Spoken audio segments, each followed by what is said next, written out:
जय हिंद दोस्तों। आज एक समाज के एक जटिल समस्या पर मैं बात करना चाहूँगा। वो जटिल समस्या है दहेज। दहेज इतना ज़्यादा बढ़ गया है जो हर माता पिता के लिए एक चिंता का विषय है। अगर एक नॉर्मल मैरिज भी करते हैं तो 10 से 12 लाख रुपए लगता है नॉर्मल मैरिज। हर व्यक्ति को तिलक चाहिए, बिना तिलक का मैरिज नहीं होगा। तो एक योजना है, सरकार का एक योजना है, मैरिज से मुक्ति, मैरिज से टेंशन मुक्त योजना है। वह योजना है कि आपको जितना मैरिज में खर्च करना है उसका 50% आपको लगाना पड़ेगा। अगर आप 50% आपको मिलेगा ताकि 100% में आप अपना मैरिज कर सकते हैं। 50% आपको पेमेंट करना है मंथली के हिसाब से। जैसे मान लिया जाए आपकी बेटी 0 साल की है और उसे उसके मैरिज में 10 लाख का ज़रूरत है, तो 50% उसका 5 लाख आपको लगाना पड़ेगा। 5 लाख आपको मिलेगा, 10 लाख में आप अपना बेटी का मैरिज कर सकते हैं। तो 5 लाख आपको एक बार नहीं देना है, प्रति माह आपको 2374 रुपया आपको पेमेंट देना है। गवर्नमेंट का रूल एंड रेगुलेशन है 21 साल बाद मैरिज करना। तो अगर आप 21 साल में मैरिज करते हैं तो आपको 18 साल पेमेंट देना पड़ेगा।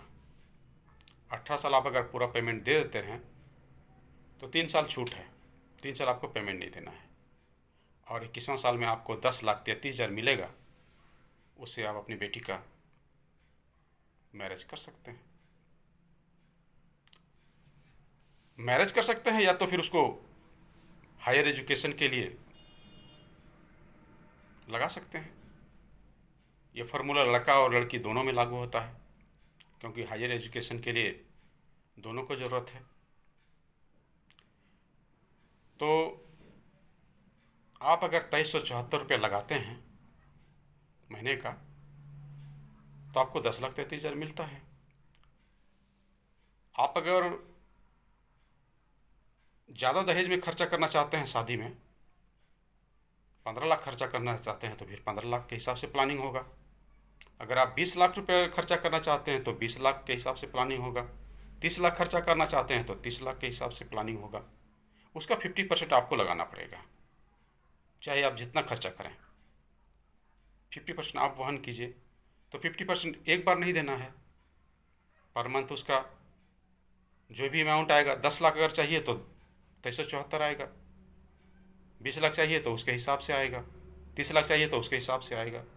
ये तो रहा कि पार्टी अगर ठीक ठाक रह गया तो अपना पूरा टाइम प्रीमियम पे करेगा और मैरिज या तो हायर एजुकेशन में लगाएगा और धूमधाम से वो अपना मैरिज बच्ची को करेगा या बच्चे को करेगा, या तो हायर एजुकेशन में लगाएगा, जहाँ भी लगाएगा वो। लेकिन किसका गारंटी है कि वो बच्चे का हायर एजुकेशन तक या मैरिज तक रहेगा? ये तो ईश्वर अपने हाथ में रखा है। भगवान ना करे किसी के साथ कुछ हो। मैं तो दुआ करता हूँ ईश्वर से कि लोग 100 साल जिए, लेकिन जीना और मरना दोनों ईश्वर अपने हाथों में रखे हैं। ये किसी के हाथ में नहीं दिए हैं, ये इसका बागडोर ईश्वर के पास ही है। तो अगर कुछ हुआ मैच्योरिटी से पहले तो नॉमिनी को at a time normal case में 5 लाख मिल जाएगा, और अगर कहीं एक्सीडेंट हो जाता है गार्जियन का, तो 10 लाख नॉमिनी को एट ए टाइम मिल जाएगा।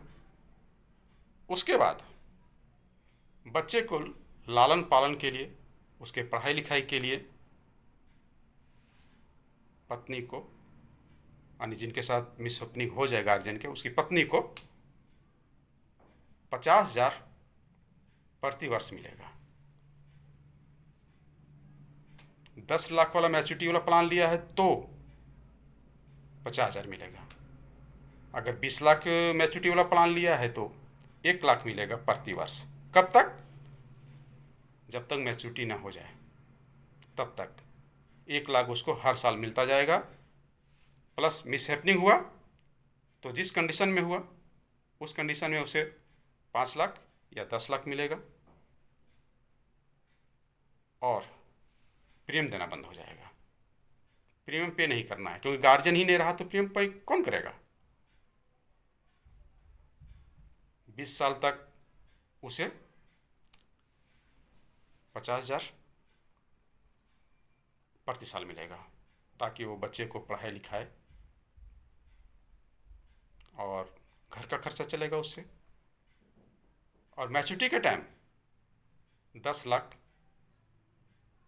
उसको मिलेगा, ताकि वो उससे अपने बेटा को मैरिज या तो हायर एजुकेशन में लगाएगा।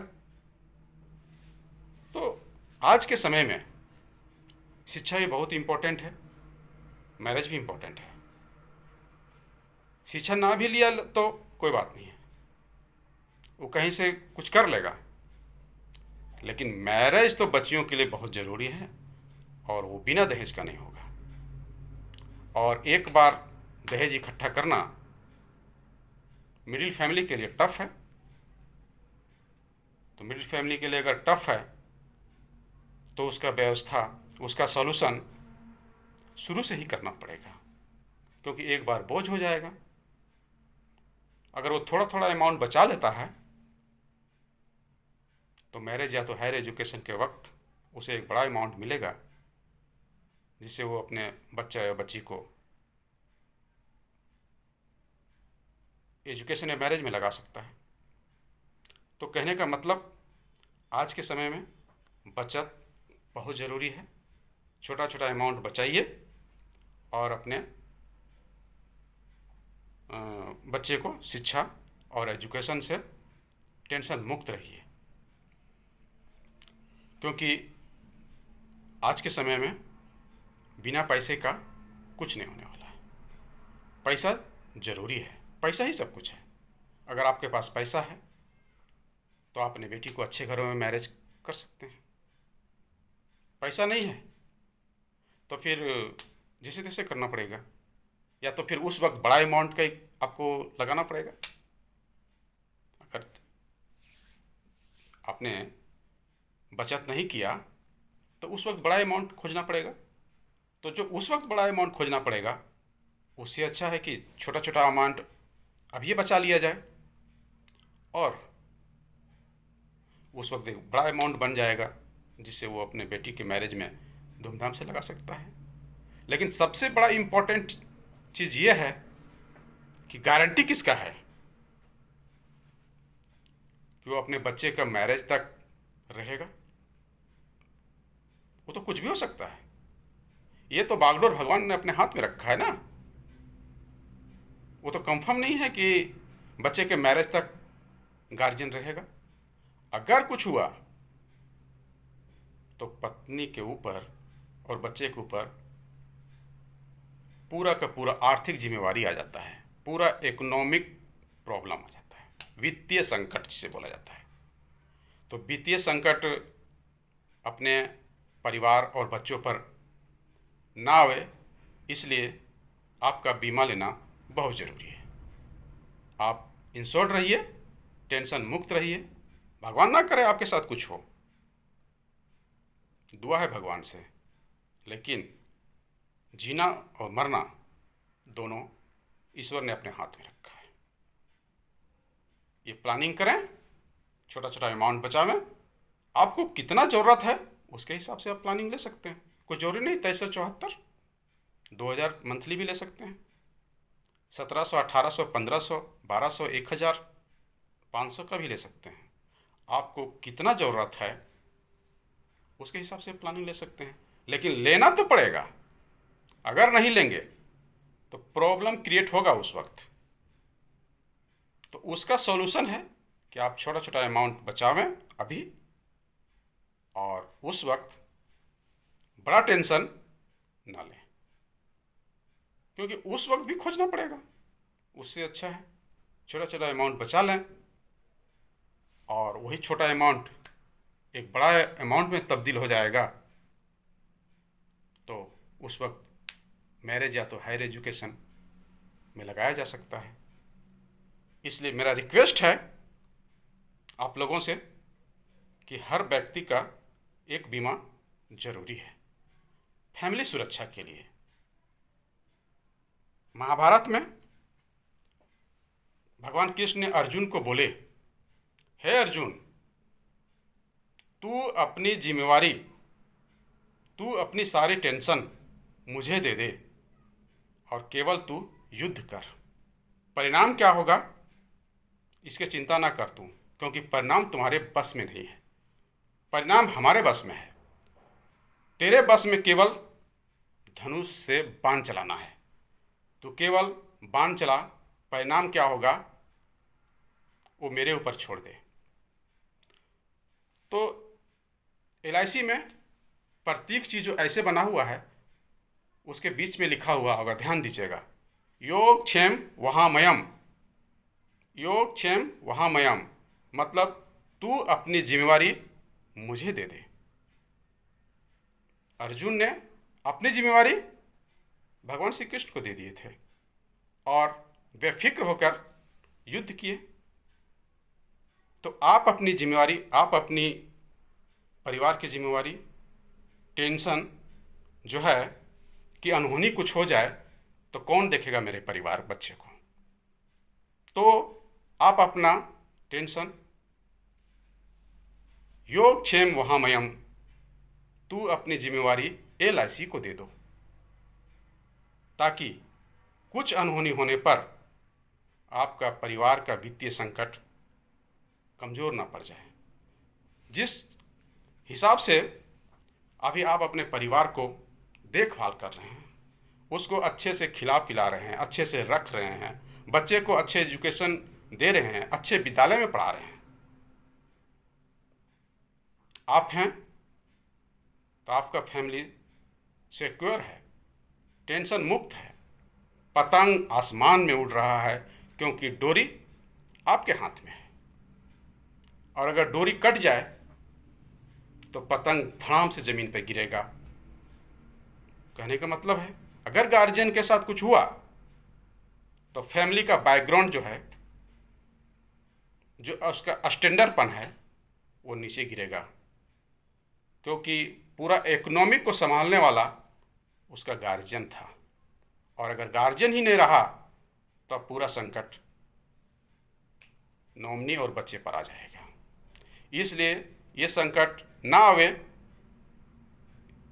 इसीलिए LIC ने ये प्लान लाया है। ये प्लान लीजिए, टेंशन मुक्त रहिए, जैसे अर्जुन ने महाभारत में टेंशन मुक्त रहे। योग क्षेम वहामयम, तू अपनी जिम्मेवारी मुझे दे दे और केवल युद्ध कर। उसी तरह आप अपनी जिम्मेवारी LIC को दे दीजिए, योग क्षेम वहामयम की तरह, और टेंशन मुक्त रहिए।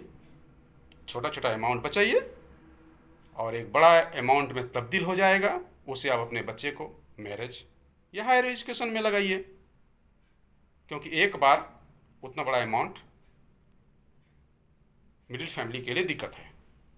मेरे तरफ से रिक्वेस्ट है, ये प्लान लीजिए, आप अपनी क्षमता के हिसाब से लीजिए, जितनी क्षमता है आपको उतने के हिसाब से लीजिए, लेकिन लीजिए ज़रूर, क्योंकि बचत ही नहीं है केवल, इसमें आपका फैमिली का सुरक्षा का गारंटी है।